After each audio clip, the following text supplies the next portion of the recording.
Hello, welcome, welcome. Hi, I'm Danny, the niche lady, here to show you some of the goodies that I bought. And I like to do this every once in a while, not just to show the haul, but also to show you my research technique. So I'm going to do a little on the spot researching to show you exactly how I put things in and look stuff up and determine a price for things for listing. Now, I am live for those of you over in the live chat. Of course, you know that. If you are watching this on the replay, I do go live from time to time. I always go live on Mondays and Fridays at 1 p.m., but sometimes in between. So the best way to know when that happens is to hit that subscribe button, and then there's a little bell, and you select all, and then it will give you a little notification when I go live. I get notifications on my phone and on my computer because I just have Google set up everywhere. So, and YouTube is a Google company. That's why you get a Google notification. Hello, hello. If you are watching this from over in my Facebook group, I cannot see anything other than Facebook user unless you go to the link. And I don't know if my Facebook people can see it. If I put it in the chat here. But basically the link is comment.streamyard.com/Facebook, and just give them permission to use your user ID, and then they know who's commenting.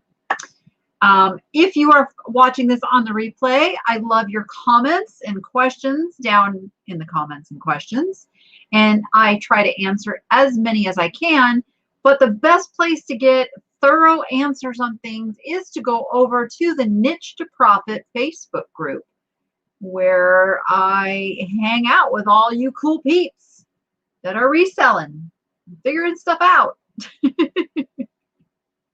Oh, New York. So you are a night owl. See, I'm going to find out who my night owls are by going live at 7 p.m. Pacific time.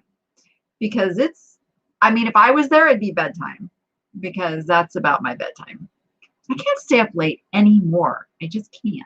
Just can't. Before I dive into the stuff, I did want to give a little update on Jordan's modeling camp and show you some of the pictures that she took with that absolutely fantastic skirt that she found at the swap meet that was in the video. So let me just, I'm not a big Instagram kind of gal. So let me pull this up here, and then I think I can make this screen, oops, what just happened? I can make this screen bigger, no, bigger. I'm gonna fill the screen up. So there's one of the shots that was with that skirt that she bought. And then there's a little video that I'm going to see if it will play. Oh, here's another shot. So that is the absolutely amazing skirt that we found at the Kobe swap meet. This photo shoot, she literally had to get up at 3 o'clock in the morning and drive out to this destination so that they could get the, you know, the sun coming up just right and all of that. I know, isn't that like amazing? There's another one. Yeah, I'm super proud of her. I'm super proud of her and her modeling. And for those that may not know, in my community section of YouTube, I do have a post there. She started a GoFundMe for a modeling camp, the Coco Rocha modeling camp that she has been accepted into. Only 5% of applicants get accepted. So she's got this opportunity to go to this Coco Rocha modeling camp for 4 days, but it is quite pricey. But thank you so much, everyone who has contributed thus far, because she was able to put her down payment. So she has secured her spot at the Coco Rocha. Now she's just got to come up with the rest. So that, and this was here, this is the little video I want to play for you. Let's see if this will play. Maybe.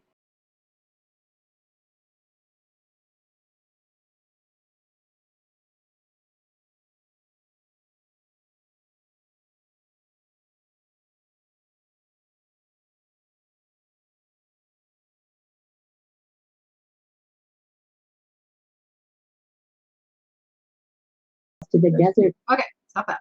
So, I'm a proud mama. Like I get tears in my eyes watching her pursue her dream because this girl has been through so much in her life. And back when she was a teenager, she wanted to be a model, and we started the process. And a lot of really bad stuff happened in her life, and she didn't get to pursue it. And now she's going for it. And it is so exciting. It's so exciting to watch. Like you mamas know what I'm talking about. Like when one of your kids does something so spectacular and just, oh, they make you so proud. They make you so proud. Now I'm a proud mama, proud of all my kids. But this is just a really special thing. So we do have that GoFundMe. I mean, I love you guys, whether or not you contribute. I don't, I'm getting choked up. I don't hold it against anybody. You know, if you're not in a place where you can help, that's totally fine. And those of you who want to be part of it and can, that's awesome too. But there's no pressure and it's no guilt and none of that, as some of the crazy comments I've been getting about that are. Yeah. So, I know you mamas get it. I know you mamas get it. All right. The other update that I wanted to give. Sorry, guys. Like, live. So some of you know that I had this big electrical issue in the house I'm living in. And they literally had to come out and replace the electrical panel. I did not have electricity for 2 days. I mean, it was off for a day. They got it back on for overnight, and then they came back the next morning and it had to be off for another 6 hours while they labeled everything. So 2 days without, you know, being able to work or do anything. And so finally we get the electricity to where it is safe. And the heater, my house is all electric. And the heater and air conditioner are all one unit, and it's on the roof. Now, I've been complaining about this unit since I moved in because it was so loud when it popped on, and it's right over my son Noah's bedroom. So I have been telling the landlord, this is a problem. This is not ordinary AC noise. This is a problem. She's been in the house. She's listened to it. So I had my own HVAC guy come out to inspect and see what the problem was. And he told me that the compressor is going out. It's pulling about 15 more amps than it should. It's rattling. It's working overtime. So guess what? The heater goes out. And it went out last Thursday. Last Thursday, when we got hit with like this winter storm spell. It was down in the low 40s, freezing cold. I know you guys over in places where it actually snows don't have a lot of sympathy for me at this point. But for a West Coast gal who doesn't do snow, it was incredibly bad. Now, we did set up space heaters, but we won't run space heaters overnight. It's not safe. And so it got super cold. And now we are still like a week later. We've warmed up a little bit, so it's not quite as an emergency. Still no heater. Because just like I told the landlord a month ago, the compressor failed. The guy finally, the repair guy is like, yeah, we have to replace the compressor. I'm like, okay. So at least we're getting that fixed, and hopefully that's going to take care of the noise and everything. And this house, and then I go to run the garbage disposal and, you know, rinse out some dishes, and all of a sudden it backed up with this black stinky water. So I get to deal with that now too. I really, really need to buy my own place. I really do. I really do. Yeah. If I have any of my moderators over, then they can pop that link for the GoFundMe. It's in every video description that I have, well, except this one. I didn't put it in this one. But it's been in the last several video descriptions, and it's also in my community tab. Yeah, we were worried about the birds. We were worried about the birds and the guinea pigs too. And so we've been running, like I have one running right now. I don't know if you can hear it, but I don't, oh, Melissa's going to get it. Awesome. Thank you, Melissa. I don't like space heaters, especially in a house that's kind of got sketchy electricity. So it's all just very stressful. It's the stress of all of this whole situation is just, I don't blow up on people. You know, I got a pretty cool head. And the night that the heater went out and the warranty company comes out and they look at it and they can't fix it, I kind of blew up. I kind of blew up on the landlord, and because I told her a month ago this is what was going to happen. And she's like, well, they got to get a part and they got to fix this. And I said, you cannot put a Band-Aid on this. You need to replace the condenser or the compressor. Yeah. Try pouring vinegar and baking soda several times. Yeah, I'm just like, it needs a plumber, because when I actually tried to use a plunger, and all of a sudden I heard water leaking under the sink. And then I noticed under the sink there is water damage from this obviously happening before. So there's an issue. So she's just going to love me when I, you know, call her up tomorrow and say, now you need to send a plumber out. Fix it. Fix this house. And, you know, I told her, I said, you know, I get it. Things happen, but literally since I moved in January, all I have done is be here for repair people and deal with no heat and no electricity and all of this stuff. I said, can't you compensate me some rent? And she said, no, we're fixing everything the best we can, but we're not gonna give you any compensation. And that's what makes me mad, is I'm not getting what I paid for. Yes, the guinea pigs do that. They do that. But we love them. Okay, so enough of all of that, life and all of that. I'm so glad to, like, wow, we got 182 people in here. Oh, thank you, Melissa. Thank you.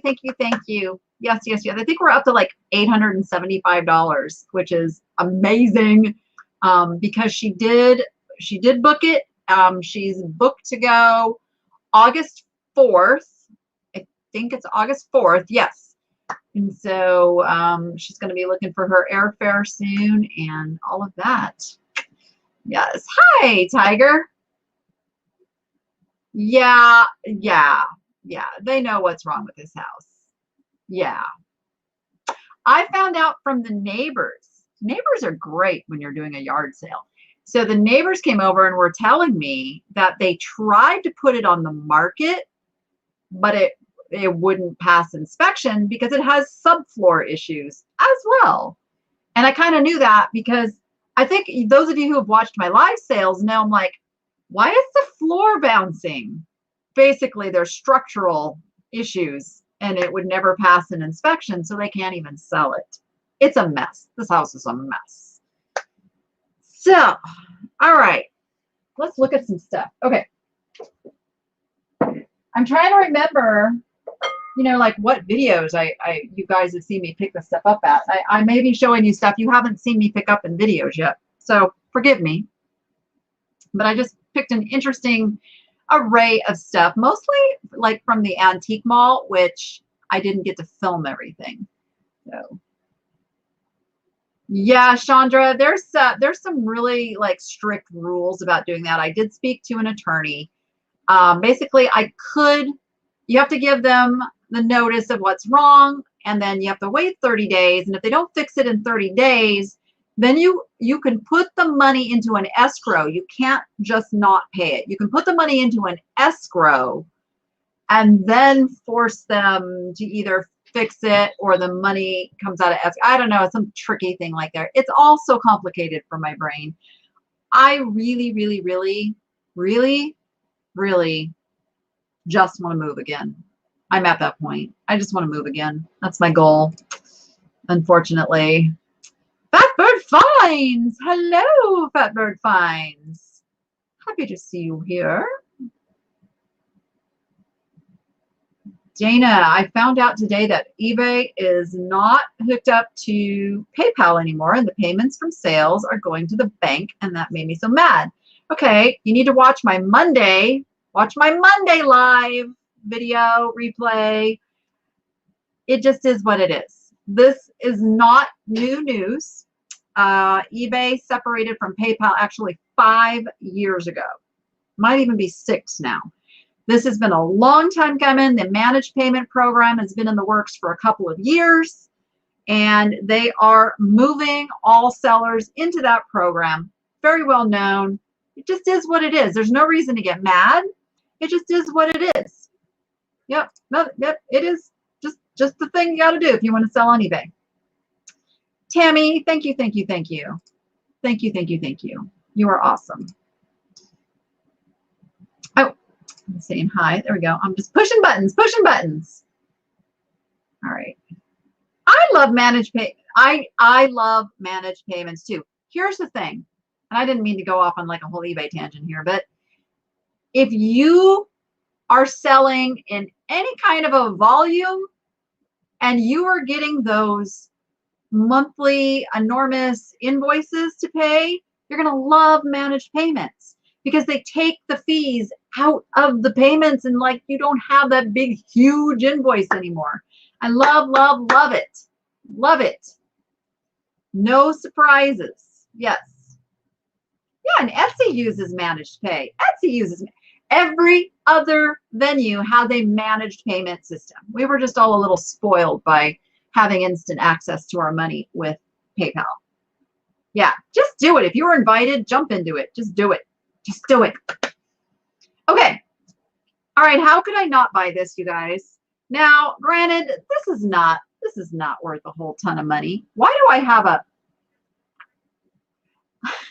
wait, I have some green screen thing going on. Stand by. Stand by. I don't even know what that was. That was so weird. Okay. Oh, there we go. It's gone.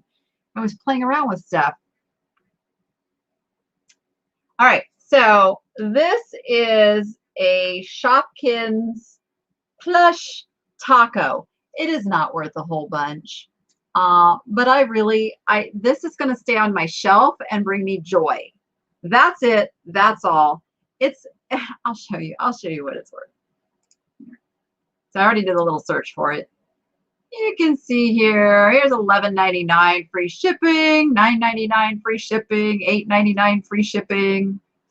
It's not a heavy duty margin type of item. So it's just a fun item, guys. It's just a fun item that I had to get. I had to do it.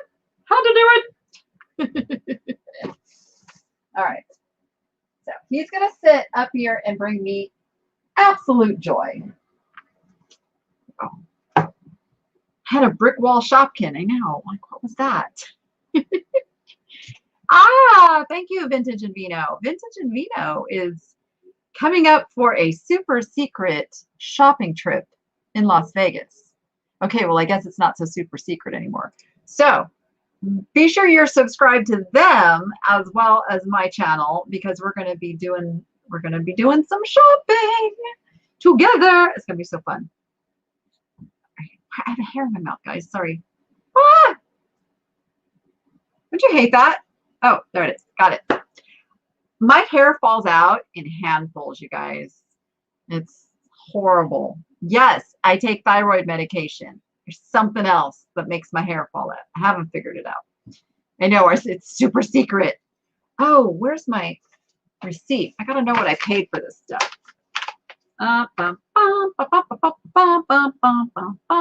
This.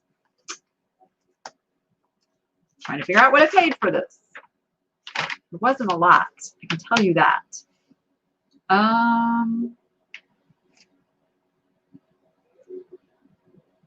don't know.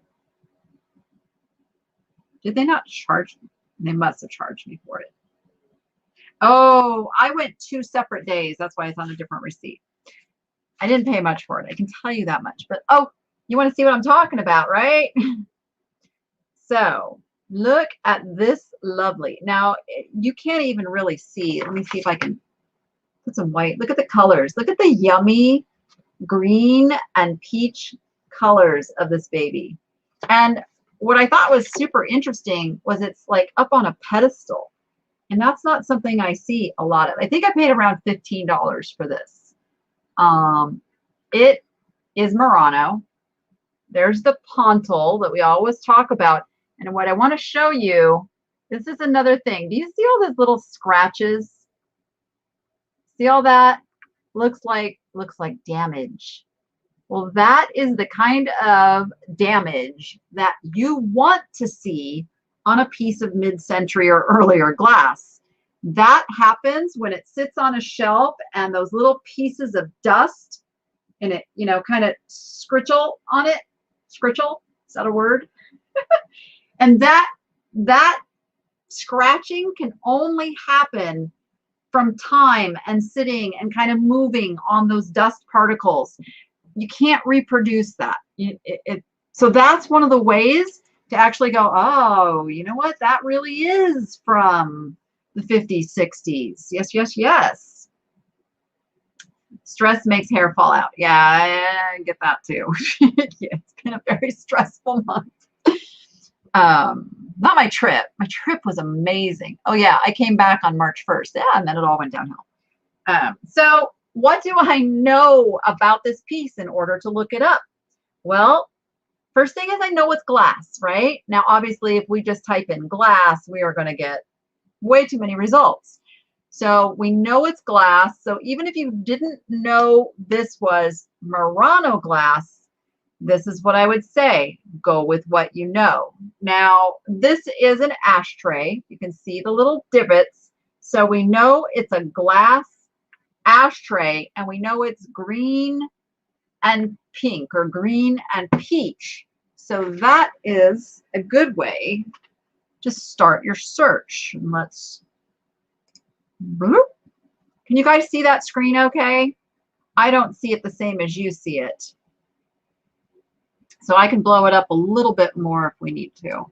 So I know I have a glass ashtray and it's green and pink.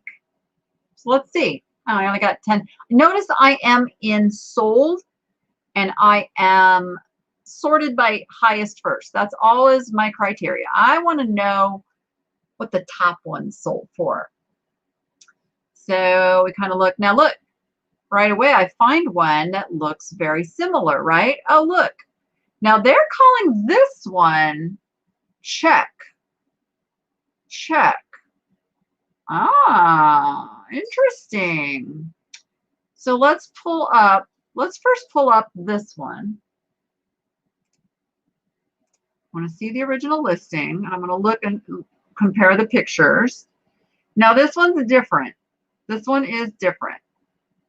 All right, so not quite that. But I'm going to go down to this one. And I'm going to pull up that original listing.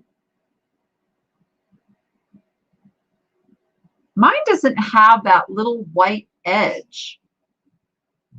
But what we do have is the exact same shape. So now, here's what I would do. Now that I have found this, I'm going to put in this Joseph. How did you even say that? Joseph Haspadka Krybska. There we go. Close enough. I have just copied that. Okay. Now I'm going to go up here and look and see what else I can find. Because what I suspect is that just finding those couple of low priced ones was not an accurate value. And that is a mistake that a lot of sellers make. You narrow down your search results to the point where you only see a couple of low results and then you price that way. But take a peek. Take a peek. This is pretty cool. This is actually really cool. And now that I look at this, I'm like, I've seen this glass elsewhere. Ah, alrighty then. So now seeing what's possible with this guy's glass, it's not a brand, it's a designer. So now I'm going, oh, I'm gonna price this at like $49.99, maybe a little higher so I can, you know, kind of take those offers. But here's very similar to the same piece. Notice there's $43 of shipping in there. So you got to figure that in too. So there I just identified this piece, and I literally need to write this down, because if I don't write this down, I'm going to forget what we found. But always go when you find something. I got to, Joseph. Oh, writing on the wrong side of the Post-it. Did you hate that? Joseph. What did I put in my search? I got to go back up. Hold on. Joseph Haspadka Kribska. Whew. All right, there we go. Now I've got that, so I know how I'm going to list that little bad boy later. But do you guys see how quickly I was able to come up with that, because I didn't narrow down too many things? I went with what I knew. I acted as if I didn't even put Murano in, because if you were to put Murano in, you would have not found, well, you might have because of that one result, but you know, if it's not Murano, then you don't see it, and then you list it differently. So I'm pretty excited. I like it. Any questions on that one, you guys? Can't you do a sell, same, and create a draft? Could. I don't like to. I don't like to take anything off of somebody else's listing, because there's too many incorrectly produced listings out there. I have a template, so it doesn't do me a lot of good, because then I have to copy a whole bunch of other stuff. I'm just better off writing down what it is, making my own listing. Yeah. Yep. And Jules just asked the same question, and that I just answered that, because if I sell off of their listing, I lose all my template stuff, and it's like the same amount of work or more. So you're about an hour from San Diego. Ah, you should go to all those places. Just remember, Facebook users. I can't see who you are. I can't say your name. It just says Facebook user. So I don't know who's actually making that comment unless you have given StreamYard permission to use your name. All right. Then I found this little cutie patootie. Let's see if this is on here. Look at this. It's another little miniature. Now, I don't know if this is miniature. Oh, it's right on it. I paid that right there. And was there a discount? I think there might have been. Yeah, there's 20% off of that. There's 20% off of that. Can I get that sticker off? No, I can't. Hold on. Stand by. Yes, I can. Hopefully do it without ruining my nails. I just got my nails done tonight. All right, I wanted to see the pontil. That was important to me, is to see that pontil underneath there. And that tells me this piece is not, it's not Murano. But here's the thing. A lot of people would be looking for this as a Murano piece, because technically it is a Murano style. And I know there's a lot of debate on this, a lot of debate on this. I have always had a saying that there are no Murano police. There's some deputies out there, but there's no Murano police. Honestly, you have to think about, how is your ideal buyer going to find your item. What are they looking for? Yeah, I already chunked up my nail polish. I have to stop that. So someone who is looking for little miniature glass pieces is probably putting in Murano into their title. But let's go see. Let's go see what we can do. Just check my comments over here. Oh, you're talking about the pricing? Right. So its value is in the $40 to $50 range is where it should sell. So that's not where I list it though, because I have to know that somebody's going to come in probably with a best offer, or I'm going to make an offer to Watcher. So I'll bump it up to probably like $59.99 so that I have that wiggle room and I can do that. Just pricing strategy.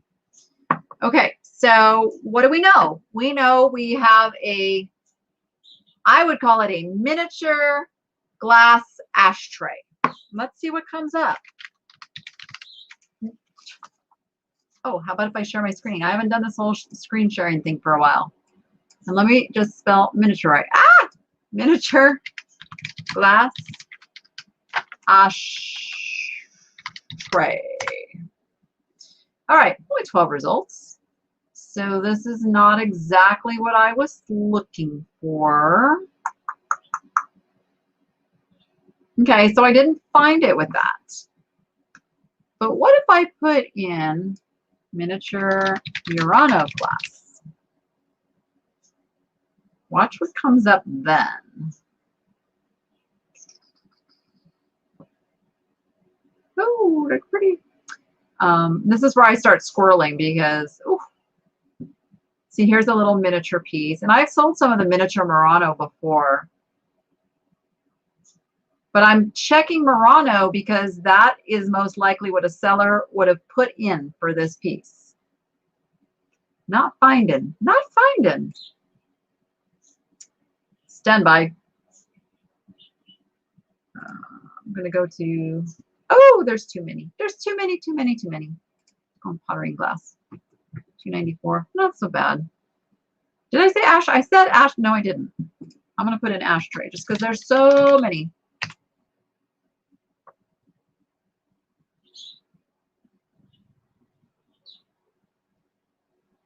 You were going to post in the group about this. Just watched a video that Murano is not Murano unless it's from the island. Everything else is fake. I'm so confused.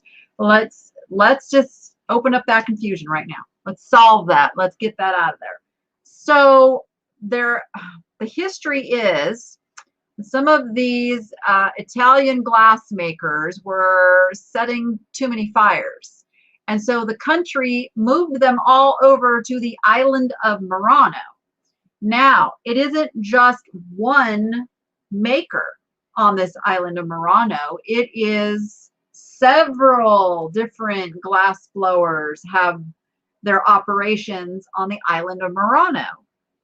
So you've got different artists. Oh, I guess you have different artists. You have the Seguso and Barbini and who am I forgetting? I know there's some other like main ones that I can't even think of right now. Zanfrico, and there's a whole bunch of them. And the thing is, they're all considered Murano glass. And then if you can attribute it to a certain artist from the island of Murano, that adds more value. But it's all Murano glass made on the island of Murano off of the coast of Italy. And then you have Venetian glass made in Venice, which is not on the island. But basically, yeah, there's no brand called Murano. And it is a Murano style. Technically, all of it is Murano style. So that's where it gets a little tricky. I mean, I will use the term Murano on a listing like this because I want my customer to find it.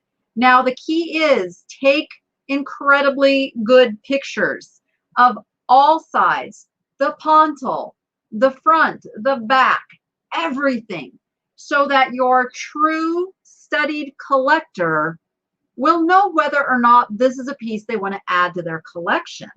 Whereas the person who just falls in love with the piece is not going to care whether it is authenticated Murano. You know what I'm saying there? I'm not saying to commit any fraud or falsities, but for all intents and purposes, if the quality is there, if the technique is there, if the feel is there, like if all of the elements are there, there's nothing wrong with calling it Murano. In my opinion, and that's just, I base it off of from a strictly business-like stance of, I want my product to sell. It appears to be Murano to me. You can't use the word style in your title. That's an eBay no-no that you can get in trouble for. So what do? You list it so that your customer can find it. And then you represent it so that you're representing what it is they're buying extremely accurately. We need to plan a tour group to Italy. But we have to get on a plane, don't we? We have to get on a plane across water. Can we cruise? Can we cruise over to Italy? Can we just do that? I don't like big long plane rides. I don't like them. Sam, I am. Venetian glass is often more ornate. Yeah, that's true. Yeah, they do a lot of. You spelled it right, Lisa G. Murano. M-U-R-A-N-O. Murano. I will say mur. I put like a u sound in there, and I think it's Murano. Murano. Murano. I don't know. Murano. Murano. So back to the sweet little piece of Murano. I'm just looking at the availables. This one's up for auction. Now, you're not supposed to put question marks in your title either. That can get your listing taken down. What gets your listing taken down is if somebody reports it. I'm just saying. And so I cannot get away with that. I get reported so fast on any little discrepancy I make. But you know what I was thinking? It's about a $20 to $30 piece. And I got it for $8. I got it for $6. So I will take that margin. And you can go down and you can find cheap ones. That's the thing about eBay. Let me go down to, well, they don't go below 24, 28, 24. Well, that's good to know. They don't go below 24. Well, there's 18, but there's a lot of shipping on that one. So that's cool. 20, but you got $20. What? $20 worth of shipping for that? What? Oh, that's not a miniature. It's a full-sized. That's fine. But yeah, it's a 20 to 20. I will probably, though, I won't list this one. I'll put this in either a mystery box or one of my live sales, because those of you who just love the glass, just love the glass. And that's the thing.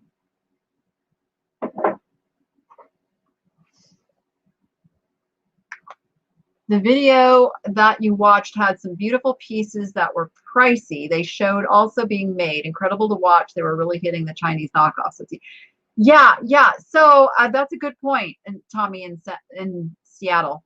The point of knowing your Murano is understanding the quality. Knowing that the knockoffs are just that. They are knockoffs. They are mass-produced. So they are not going to be of that fine quality that the true artisan pieces from Italy are created in. You know, things like the controlled bubbles. If you look at a true piece of Bullicante Murano, those bubbles are so precision placed into that piece. It's mind-blowing. It's mind-blowing. Also look for multiple techniques in one piece. So look for the bubbles, what they call summer sew is where two colors are blending together. Look for casing, different components put together, the Aventurina. which is the gold or copper or silver, like the little speckling. Now, the knockoffs have done some Aventurina too, but again, it is not as precision. It's not as quality done. And honestly, what I tell you to do is go someplace where you know for a fact they're representing it correctly and get your hands on it. The true Murano glass, it has a feel like, I'm telling you, once you feel it, you're going to know it. No putting style in the titles. Like, can you get away with it? You can get away with it until somebody reports you. And then you can get your listing taken down because they consider it keyword spamming if it's not actually the item and you're saying it's the item style. Technically, that's keyword spamming. So they can take it down. Yeah. Don't trust the stickers, right? You need to know what the fake stickers look like. Now, the stickers you can trust are the ones that, let me show you like one of the most outstanding sites for identifying Murano ever. Hold on, stand by. We're cash tonight, right? This is just a free-for-all informational evening. Okay, I'm gonna go here. Okay, this is shared, Annie. 20thcenturyglass.com. They have a glass encyclopedia. Look, you have all these different types of glass you can go to. Go to Murano. Look, they've got these all laid out here. I forgot the original question. I was like, oh, the labels. I'll get to the labels in a moment. Oh, but here you can pull up any one of these and see some of their styles and start learning the techniques of these different artists and see the pieces. It's incredible. Let's see. Labels. Okay, hold on. Stand by. Let me find glass labels. Here we go. Okay, share that again. So here are some of your Murano and Empoli Italian glass labels. This stuff is not faked. These kind of labels, the one that gets faked is this one here, okay? And this one here, and like these are the ones that get faked the most. Now, generally, I don't see the scalloping on the fake label. It's more of just the rounded like this. I've seen this label in red. So there's things to know, like the consistency of the silver rim on it will be off. But there are some true blue labels that are not reproduced. Like you can trust a label like this. Oh, here's the one. This is the one that gets faked the most right there, that bad boy. But yeah, so there's a lot of labels you absolutely can trust that were not reproduced. This is a good label. The ones I tend, like if they have detail in the label, those are going to be good labels. So, but this is an excellent site to go to. You know, the fakers are not going to go through all the extremes to print all this stuff in their labels. They're just not going to do it. See, this is another one. This is the one that you got to like take with a grain of salt and make sure all the other things about the piece add up to it being legit.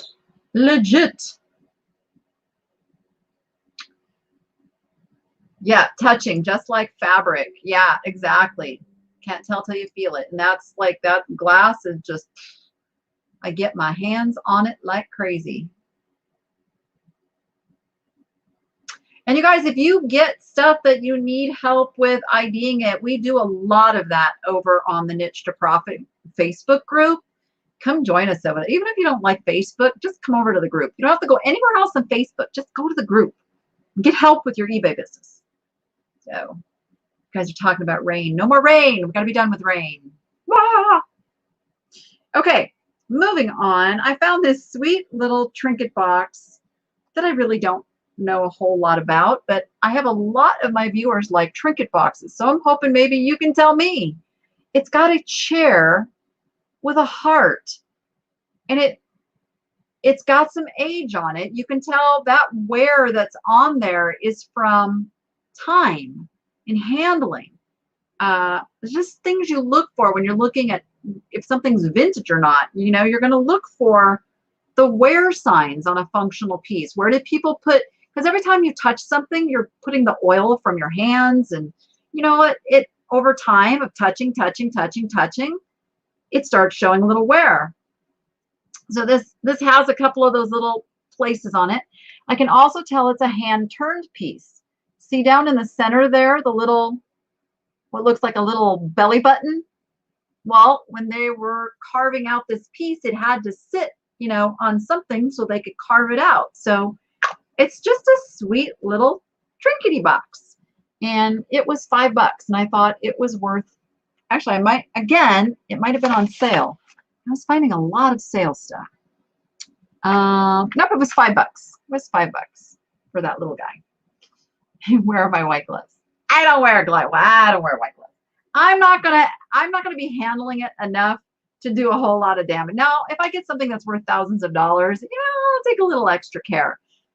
But the stuff I'm handling, I'm not gonna do enough damage to affect it. And I did wash my hands before. I've never come here with dirty hands. So, listen, like, come on, my hands are so dry, I ain't getting any oils on anything. I wanted to bring this up. I actually bought this for Jordan. So, again, those of you who watched the San Diego videos know that Jordan has a thing for this spice of life pattern. And I had never found one with the original lid. Have you guys? Have you ever found one with the original plastic lid to go on it? It says for refrigeration and storage use only. Okay. So that's, I picked this up. I think it was, this is Corningware, by the way. This is Corningware. There it is. 2 3/4 cup. Range oven microwave. I mean, saying microwave, we know that it, you know, it's 80s and up. But I thought, you know what? I'm going to figure out what the value is, because she says, now she's a millennial. I pay attention to what the millennials say. She says this is kind of a hot thing right now. It's like very desirable. Exactly, Tommy in Seattle. Like, you know, the white glove thing, it's production. It is a production. It's a branding thing. I think we all know who we're talking about. That's as far as I will go with that. They will send over the trolls. Okay. Let's take a peek at what the Corningware. And I do believe this is Spice of Life, right? Yes, Spice of Life. Okay, so I am sorted by highest. Now, here's the thing, guys. You see these? This is called money laundering. This is not legit pricing. This is like the same as Beanie Baby pricing right here. This is not happening. This is just not happening. There's something else going on behind the scenes with these crazy prices. Let's go over to solds. They're just, I question this, guys. I question this. I guess anything's possible, but they're saying it's a rare back stamp. Let's peek. What is so rare about this back stamp? Let's take a look. There it is. This is what we're supposed to be looking at. A1B for ring, like, I don't know. I just don't know, guys. But I'm not going to worry myself with it because it just seems a little cray-cray. Okay. I'm gonna take this screen off for a second. I don't want you guys getting your hopes up when you go find this or Beanie Babies or whatever that thing is that, or the VHS, you know, the black label VHS Disney things. There's something else going on there that we cannot run a business chasing that, because you're going to buy a whole bunch of crapola pieces chasing that piece that may or may not be worth the thousands of dollars. Just be careful not to put the lid in the microwave. Oh, yeah, because these lids, yes. Yeah. All right, let's go back to this. What did I say this was? I said it was the 2, and it's, oh, let's just put the little number in on this one. It's a P. Oh, it's a P43B. Let's just go there. And multiples. It's a very popular pattern though, guys. There is no denying this is a very desirable pattern. People are digging it. So these have the lids. Some have like these have the lids. Huh, I've never seen it with the lid before, but you know, she cooks for 1 or 2 at the most and has her little leftovers, so, and she likes the pattern, and her birthday's coming up. My little girl's gonna be 29. 29. Yeah, I'm not seeing a single. You go, oh, here we go. So like 10 bucks, $15 shipping, like 10 bucks. What did I say I paid for it? Did I say what I paid for it? I think I paid 10. I think I paid 10, but I didn't buy it to resell. I don't know. Wish I had my other receipt, but I don't.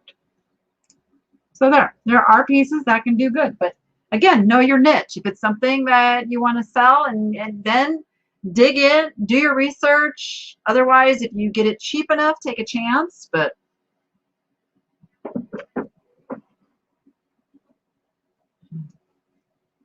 oh, what are we talking about? Are we talking about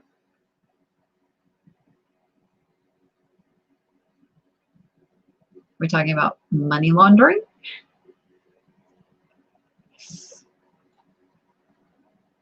Yes, money laundering is a thing.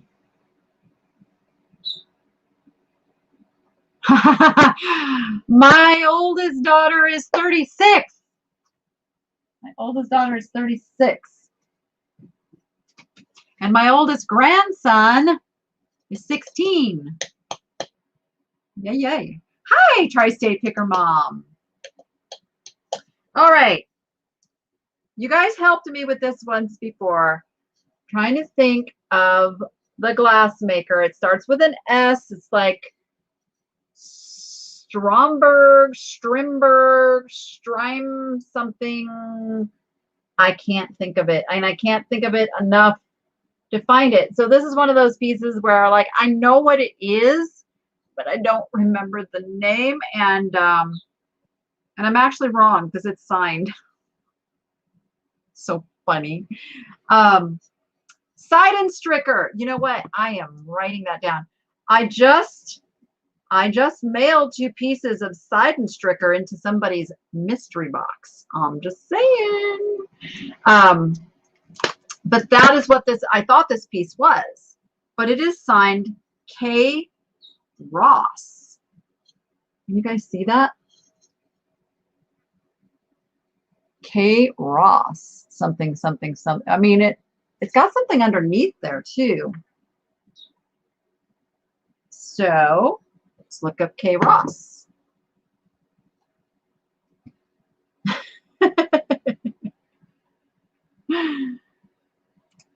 Oh, I always forget to share my screen. K.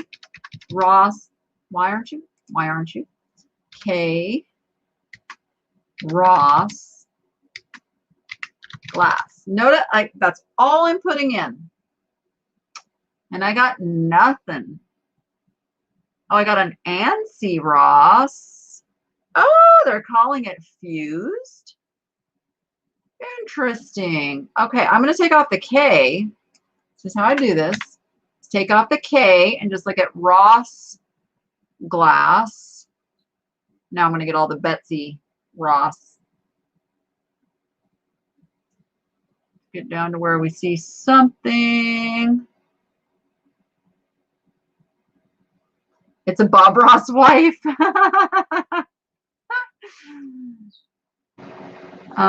So ANSI Ross. So what I'm going to do is pull up one of these ANSI Ross listings, and I'm going to verify. Oh, look at that.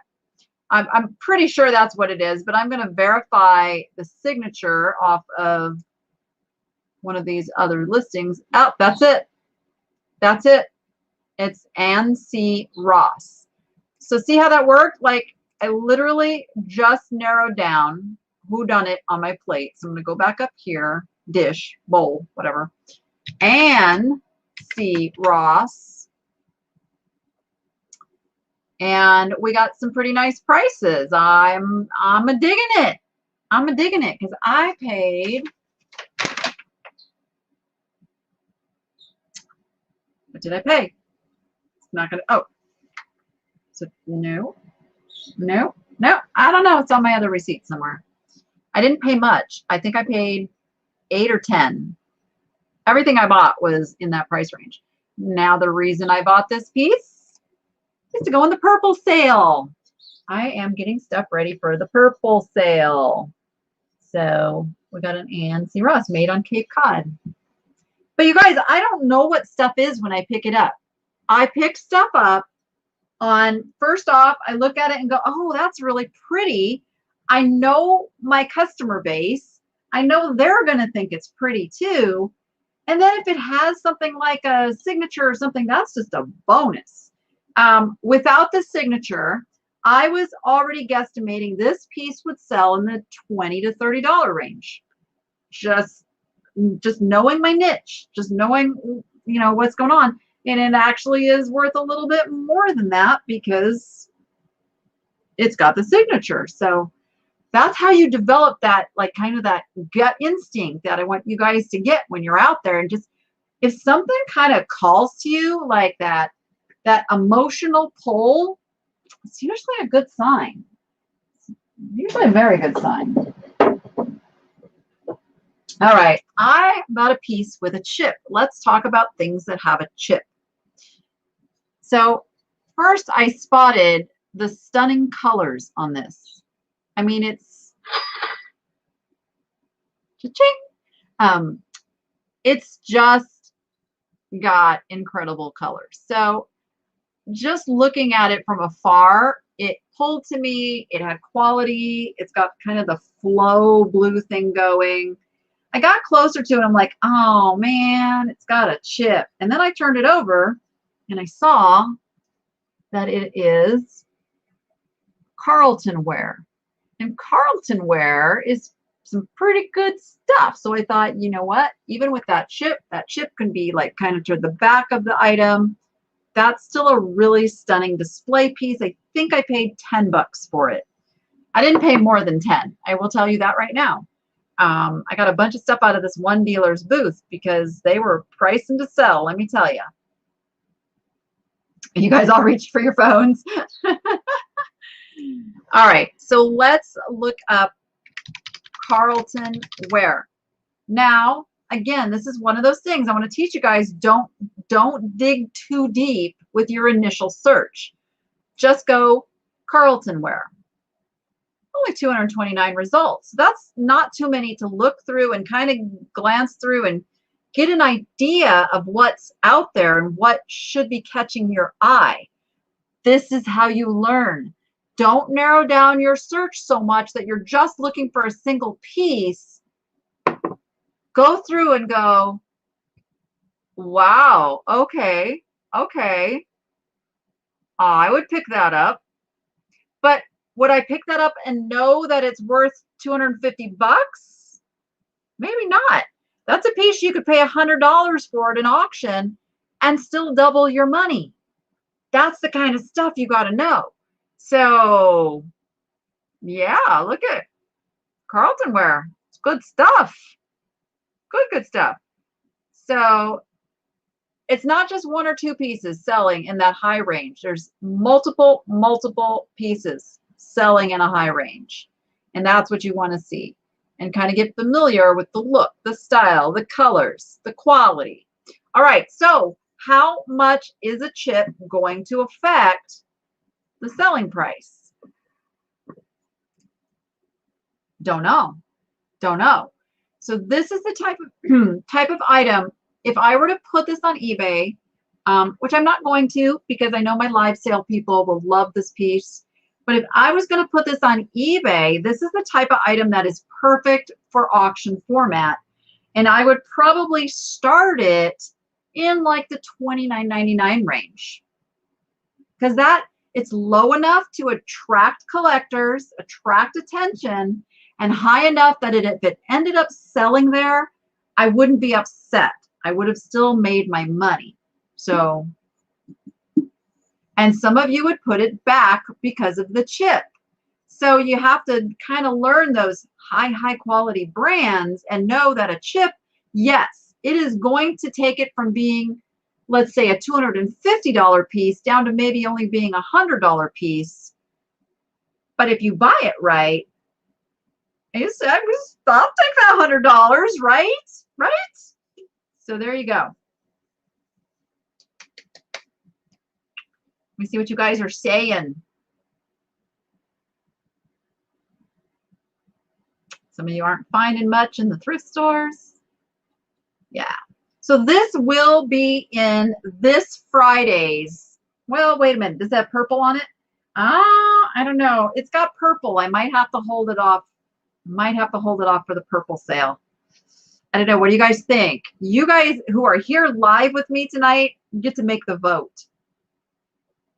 You tell me, this Friday or save it for the purple sale? It's really stunningly beautiful. Don't know if I really conveyed how pretty this piece is.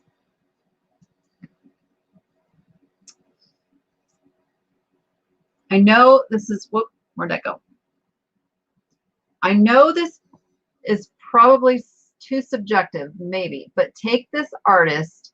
What makes a vase worth $250 or $50 piece? Because they looked similar. Haha, the eBay seller pricing it.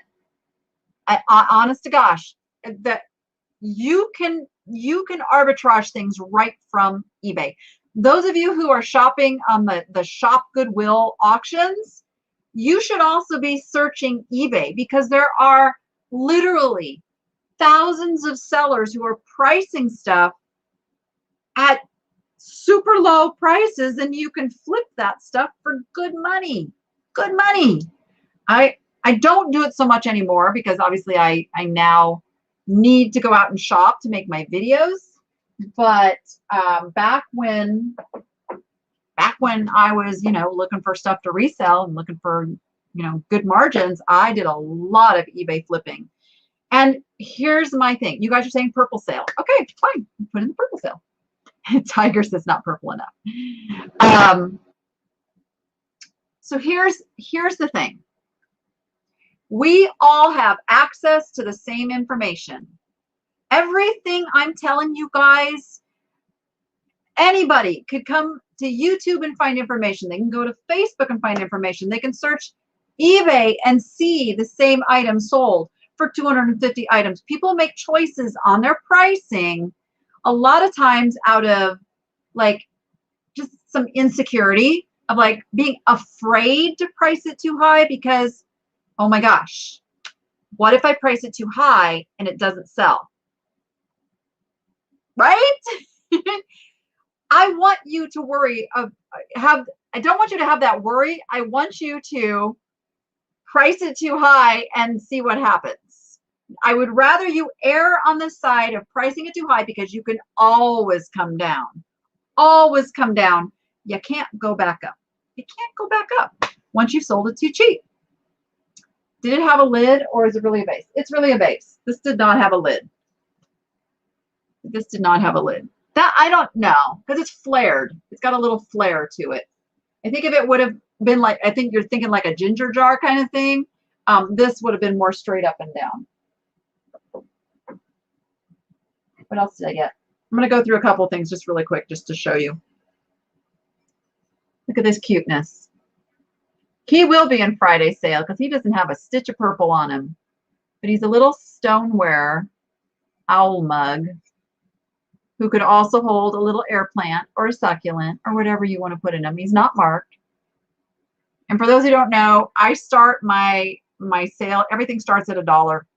Everything starts at $1. No timers, no having to be the first one to type in a number. We just have fun and we do an auction. Yeah, even with shipping. Because a lot of sellers use free shipping and don't understand free shipping. And then they're selling stuff and not making any money. And I do feel bad. I do feel bad, but I cannot educate the world one by one. Like, I put as much information out there as I can. I try to help as many people as I can make maximum money. But at the end of the day, everybody's got to make their own choices. Some items are absolutely long. We call them long tail. There's long tail and short tail. Long tail items are those items that are special. They require the right person to come along and buy it at that big price. And then there are the items that people are actively seeking, like the Corningware and cutesy stuff. And people are like window shopping, like the stuff that's going to sell a lot faster. But then there's like that Blanco piece that I showed in the thrift battle I did a while back. I got that piece sitting at $750 and I am in no hurry to take a low ball offer on that. When you have one-of-a-kind pieces and you're the only one who's got it, do not take those low offers. Those are the ones you just sit on and you wait and you wait. What do you guys think about these? Am I the only one who loves these rag rugs? I got 2 of these. I paid $15 each, and I just wanted to share them with you because I love them, and I wanted to know if anybody else loves them as much as I do. I love color too, so these are actually a little on the mild side color-wise for me. I have some super bright ones, and I have a braided rug that's in wild colors. I don't know if I've ever shown that on a video. Have I ever shown you guys my wild colored braided rug? Oh, this was something I wanted to look up with you guys. Let me take this little price tag thing off. And I realized I bought something else and it's not here, and I gotta contact the store and find out. But who's seen a nodding horse? He's got a nodder head. I mean, I see dogs all the time and other little animals, but not a horse. Yeah. I love him. I think I paid $12 for him because I loved him. And he says he loves me too. So I wanted to see what he's worth. He's probably not getting sold, but I wanted to see what he's worth. So let's go back up to the top here. Now, what do I know about him? I know he is a nodding horse. There we go.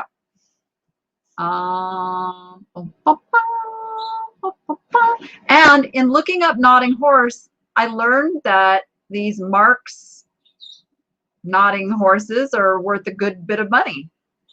So I'll have my eyes peeled for those. Look at that. But I'm not finding my little nodding horse. Why do they call it a nodding horse? I guess just because his head moves up and down. Because they're hard plastic. Okay, no nodding horse in the sold, so we have to go over to the not solds. All right, I can't find them. Do I have the only one? Oh, nodding head horses, bobbing head horses. I guess that's kind of, yeah, this one's a little different. What would you guys call him? Bobblehead or nodder? Flocked nodder. Let's try that. Oh, I guess I better put porcelain. Antique German. There's a squirrel knotter. So let's say I'm a customer looking for such a thing. There's not a whole lot out there if I'm putting in, you know, flocked knotter horse. But he's staying. We're gonna keep him. He's not German. I don't think he's German. Nah, he's made in China. It's probably copied from the expensive German ones. I'm trying to put myself back on here. If I were going to sell this piece, he would probably be priced in the $30 range because he's so cool. I am not saying that 3 times fast. Nope, I already thought about that. I am staying out of trouble tonight. Yes, Rachel wins. She actually, she spotted, it fell out of the bag in the car, and she gets in and she's like, what's this? And she's holding it up. I'm like, yeah. We're keeping him. Now these I got at Dog Junkies. That video you'll see tomorrow. But I had to share these with you because these are so sweet, and these will be in Friday's sale. Look. Yes, I paid $10 for these amazing eggs. They're all in their original box. They're glass, and they're all little hand decorated. Are those like the sweetest things? I love these. There's even a purple one. So I think I'm going to sell the whole set together because I don't want to break up the set. But so those will be in Friday's sale, and that's what I paid for them. I love my Dog Junkies. They have like the greatest stuff, and I took them a huge donation after my yard sale. Literally, I packed my car as full as it was when I came back from San Diego, and they just looked at me like, "Are you sure? Are you sure you want to give us this stuff?" Because I had some really good stuff in there. And I'm like, yes, yes, take it. They were just so appreciative. I don't see a maker on them, no. I don't see a maker. They're just beautiful. Now, this was another one. I just want to give a research example of how I figured out what this was. I bought this on just pure loving it and cuteness. No idea who it was, what its value. I paid $4 for it. That is what I paid. Still got the sticker on it, and it's hand blown. I can tell that, but I'm like, you know, the fused glass thing is such a thing right now that this is what I searched. Actually, I didn't put fused in it first. I put goldfish glass. And I searched by highest first, and there's what I found, like right off the bat. And I'm like, what? So now I've got this ID. I've got this ID telling me I know what I've got. So now I can go back up and add crate. I don't put the and. You don't need to put the and. And now I've got all 23 results of these glasses showing me that they are worth a good bit of money. Now, granted, I only have one, which is a bit of a bummer, but let me find one. It's still a $50 glass. 36. Let's see how many are available. Actually, I have my heater running and I'm sweating, you guys. It's a little too warm right now. So there's only 9 listings. And that one's not even, this is on auction, and that is the low one. So there isn't even a single one of what I have.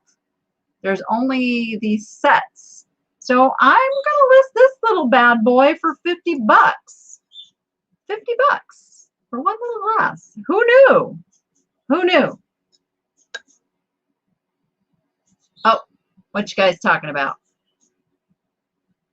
I don't want to miss these conversations. I go back and I read stuff, but it's not the same as having the conversation with you guys there.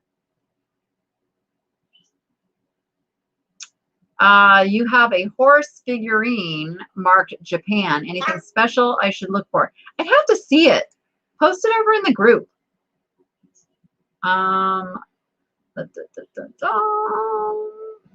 Supporter. Oh, you guys are having a Canadian shipping kind of a thing going on. Oh, Melissa can tell you all about that. She is in Canada. Japan was a prolific maker of figurines. Yes, yes, they were. There's a lot of stuff marked made in Japan. That's our sit-abouts. Our sit-abouts.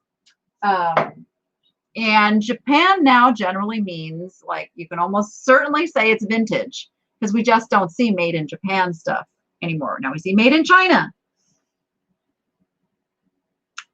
Pirate Ship has fantastic shipping to international. Yeah, I use Pirate Ship for all of my Canadian and international shipping off eBay. The eBay, I use eBay stuff.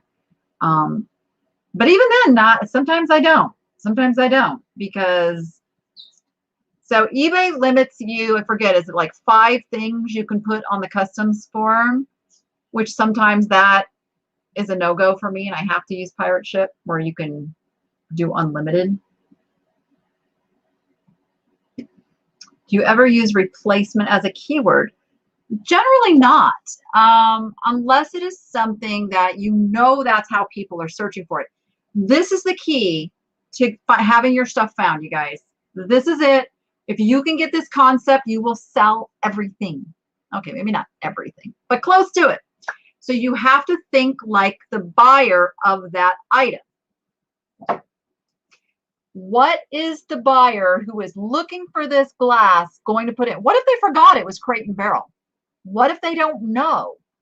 They're going to put in fish glass for sure, fish tumbler. Now, they may want it for a replacement, but are they putting that in there? Probably not. So you really just have to fine-tune your title to the person looking for that item. So I would, like in this instance, I'm going to put, of course I know it's crate and barrel, so you have to use the name if you know what it is, because there is that high-end. The person who paid full retail for these knows the value. They know what they paid for it. So you put crate and barrel, goldfish glass would be my immediate words I'd use. And then I'd find out, do they call it a tumbler? Yeah, they call it a 16-ounce tumbler. So I put that like toward the end of the glass. And just use the words that your customer would be searching for. Yeah. But that's it. Think like the buyer. No matter what it is you're selling, think like the buyer, and logically what they're going to put in the order they put it in. If they call something vintage, if that's the common term that they're putting in, you got to know that. You got to put that in. If they're not calling it vintage and you use vintage, that can count against you. Goldfish drinking glass tumbler. Yeah. Yeah, I don't know. Do people still use tumbler? I mean, I use tumbler. Is that because I'm old? All right, I got one more delicious little thing I want to share with you, because I just think these are fantastic. And the color doesn't even come through. I wish I could get this color to show. Maybe you guys saw it in the video. My viewers actually identified these for me already, but they are Jeannette Swirl, and they're called ultramarine as the color. And I got 5 of them. I got a little stack of 5 of them, and they're amazing. They look like candy to me. They look like candy. So I did want to look these up. And again, this is an item. If I didn't know now, I didn't know they were Jeannette until somebody told me. So the way I would look these up is this. I would go with what I know. I know that I would call them blue, because I don't know they're ultramarine. Excuse me. Choking on my own spit. Okay, I don't know they're ultramarine until I know they're ultramarine. Don't you hate when you do that? Stop it. Okay, blue. I'm going to put swirl because that I would have put in swirl because they do have swirl glass plate. Ooh, 460 results there. So what I'm going to do is I'm going to go over to souls where there's going to be less. Oh, there we go. So I go, that's it. That's the one. Now I have identified it as Jeannette swirl. So I will take out this blue and I will put Jeannette swirl glass plate. And there we go. I got my plates right there. And that's literally how fast the research can be for you guys. And I did not, remember, I didn't type in Jeannette at first. I didn't know they were Jeannette. But that was one of the first results that came up. So now I know they're Jeannette. But I love that you guys tell me it too. And cut down that. I really want you guys to learn this research so you're not spending hours and hours and hours researching something. And also that if you need to look something up in the store while you're there, you can quickly find it and quickly go to it. A lot of times, the reason you can't find it is you're putting too many words in at first. Like, go with what you know. Go with the obvious. The obvious, obvious, obvious. What you guys talking about over there? You guys still talking about Canada? You thought, no, there is an international flat rate. There is an international flat rate. Absolutely. Yipper, yipper, yippers. You have your 96-year-old mom's collection. Oh, wait, that started with something else. I don't want to miss any of this. I'm trying to find the original comment to that. Can't find. I'm actually on the, okay, here's a very specific thing. If anybody has one for sale, let me know. I have a friend. He was one of the guys here doing the electric panel.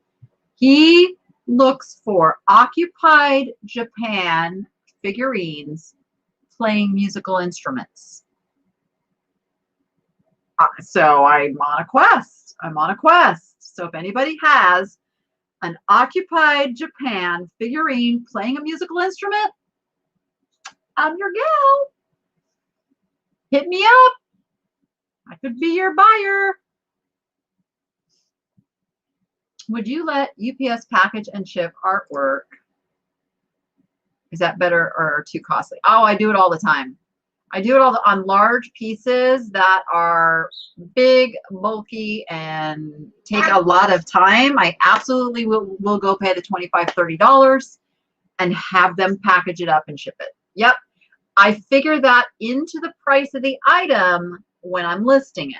I'm already figuring that $30 is going to go for that packaging because I value my time. Time is money, you guys. How many listings could you put up in the time it's going to take you to package that big obnoxious piece of art, right? So I don't sell art that isn't worth spending that money on.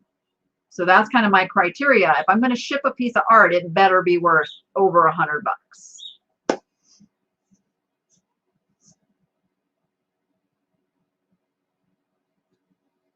So you have something called Chit Chat in Canada? Who knew? Who knew? And you guys are talking about collections. So, any questions about anything that I showed you tonight or need clarification on how to do that researching? Bedford Finds, thank you. I appreciate you guys too. You sold the Murano bowl from the video today for $38. Yes! All right.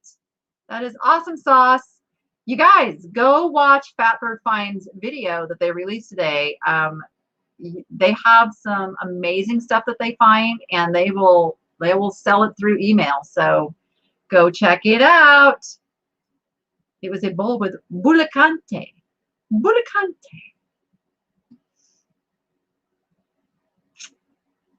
All right, looking. Anything else before we go? You know what I loved about tonight? We didn't have any trolls show up. That was amazing. How do you determine, how do you determine starting price? So just the research, I don't do auctions almost hardly ever. I don't think auction format is the best way to sell most items. So I do the research just like I showed you here tonight. That's how I do my research. And if there's a range, let's say you see sellers selling something for $10 and also there's sellers selling that same thing for $80, guess where I'm going to be? I'm going to be up here in the $80 range because that $10 seller didn't do their research. So don't place yourself in that race to the bottom. Don't place yourself where somebody who didn't know what they were doing priced their stuff. I've said this in my lives over and over again. Collectively, all of us who sell these antiques and collectibles, we can raise market value by following that guideline. Price on the higher side. What is that? Rising tides raise all ships. Like something like that. Did I say that right? I know that's meant for a different purpose, but it's true. If the prices are up, up, up, up, up everywhere, then the market goes, well, that's the market value. That's what we should be paying for it. So we can increase those prices by not pricing too low. You can always make offers. You can always send discounts. You can always do things to sell it cheaper and give people deals. I do that with you guys all the time. If you go to my eBay store and you see something there you want to buy, if when you make the offer, you let me know you're one of my viewers, 9 times out of 10, I'm going to take the offer, or I'm going to counter it with my lowest possible that I can take on the item. But if I price it down, at a very low level and I don't leave myself any place to have wiggle room, I can't do that. And I won't sell as much. Yeah, auctions are for the rarities. Auctions are for things that you really don't know what that end value is. Or like the piece that had a little damage and I don't know how much that damage affects it. Yeah. And that one will sell and then it'll be gone. Yeah, it'll be go, boom, make it go away. Make it go away. Oh, I sure hope that YouTube is working on deleting phony accounts. I sure hope so. Yep. It's really funny. Like, again, without getting specific, there is another YouTuber who is very intimidated by anybody else who gives people information for some reason.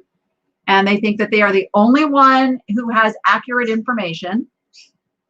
And so they send people out to harass those people. You guys, you can figure out who that is. They're probably, some of them are watching right now and I will get some hate mail. But it's just not cool. I don't have the only way to do things. I get it wrong sometimes. We all get it wrong sometimes.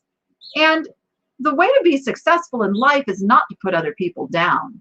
Like, I want everybody to be crazy successful. Like, can you imagine if it was just happy people and they weren't stressed out and all this stuff, like how great life would be. So I try to do my little part in this world, to raise up as many people as I can.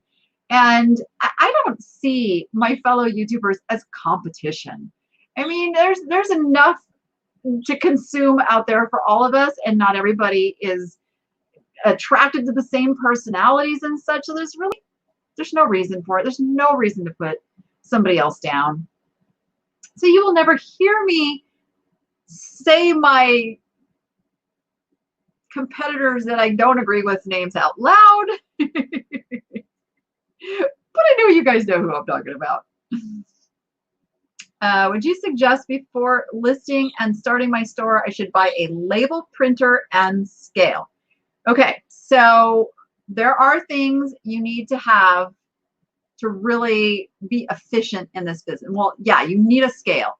You absolutely need a scale. That 100%, you've got to know whether you get a label printer or not. You need a scale because you have to know what your items weigh, so you even have an idea of what shipping is going to cost. So that's, and scales are cheap. Scales, 25 bucks. You can get one on Amazon, 25 bucks. The label printer may not be something you want to start with right off the bat. They are about $200. But I tell you what, you start shipping more than a few things a week, you are going to want a label printer. It will change your life. It is amazing.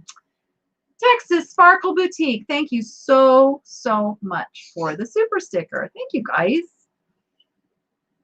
Let's see. No, Perfecting Pearls. No. Absolutely not. Yeah, label printer is not necessary if you have a normal printer. Yeah, you will want to like upgrade at some point. You guys are talking fast.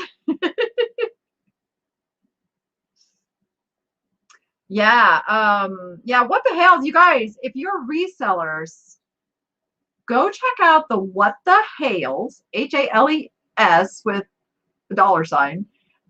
They do bulk auctions every Sunday night. They did it Monday night this week. Bulk auctions because they buy storage lockers and then they bulk up the stuff and they sell it very niched. And we are friends and they are mentors of mine as well. That's super cool people. Super cool people. Thank you, Pepper. Which of you am I talking to? There's Laura and Mary Beth. Who's in my chat tonight? Because I love both of you. I love both of you.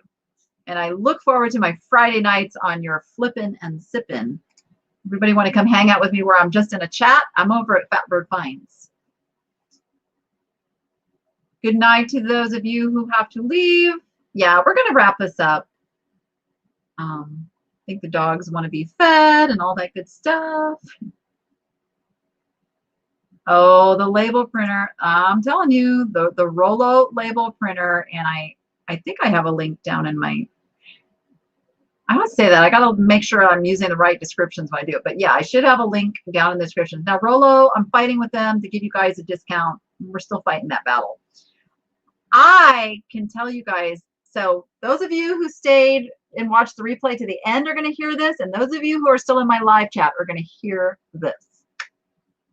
I had a very exciting phone call today with one of the people from List Perfectly, which is the software that I use to cross post, and they are going to let me give away some free months of List Perfectly. That's coming up. They're going to come on my Monday show on the standby. What's the date? Let me pull it. The 29th. The 29th. So on the 29th of this month, I'm going to have them on the show. You guys can ask all your questions, but super excited that they also told me they're adding another venue. Couldn't tell me what it was. I begged for Cherish. I really begged for Cherish. But yeah, so List Perfectly, you guys, when you're ready to like start cross posting, you want List Perfectly. I can't say enough about it. It's so cool. I'm working on a video like to show you how I use it and all of that. So that'll be out so you can see it, but List Perfectly is awesome. Best to have a scale that measures in pounds, ounces, and grams. Yeah, I don't really use grams so much. Like if you sell jewelry, you're going to want to know grams for putting, the grams of silver or the grams of gold and all of that. But pounds and ounces, you need to know ounces. You need to know ounces so you know you're under 16-ounce first class stuff. Yeah. Yeah, it is important if you sell jewelry. Absolutely. Absolutely. Yeah.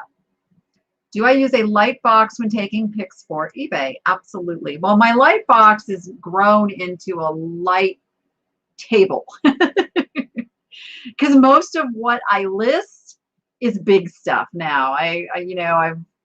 My live sale gets more of my little sit-abouts and the stuff like I showed you tonight. I've been doing all that stuff in my live sales, but like bigger pieces, bigger, like, the hundreds of dollar pieces of pottery and glass, that stuff. I have a table that I have on risers. I'll have to get that room straightened up so I can take a little video in there. And then a white sheet, and I have a light on each side and a ring light in front so that I have light on all sides, and boom, that's how I do it. That's how I do it.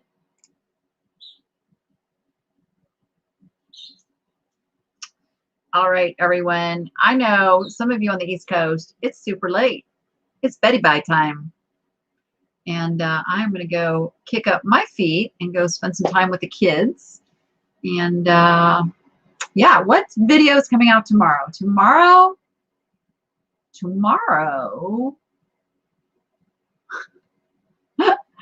Stand by. What was I working on? I don't even know. I have to look at my clip bin and go, oh, is that? Oh, okay, yeah, all right. I go to, I'm waiting for it to come up. I'm buying time as I'm waiting for it to come up. Oh, it's Dog Junkies. Oh, you're going to see me buy those eggs. It's Dog Junkies where I drop off the donation. That's what's tomorrow. Okay. All right. So that'll be out tomorrow. So make sure you're subscribed and you hit the little bell notification. Thank you, everybody. This was super fun. Super fun way to end the night. I love you guys. I love this community. Love hanging out with you. Now let's all go be profitable and make it fun. And I will see you. I'll see you live on Friday for the live sale, but I'll see you tomorrow with a new video. All right, everyone. Good night.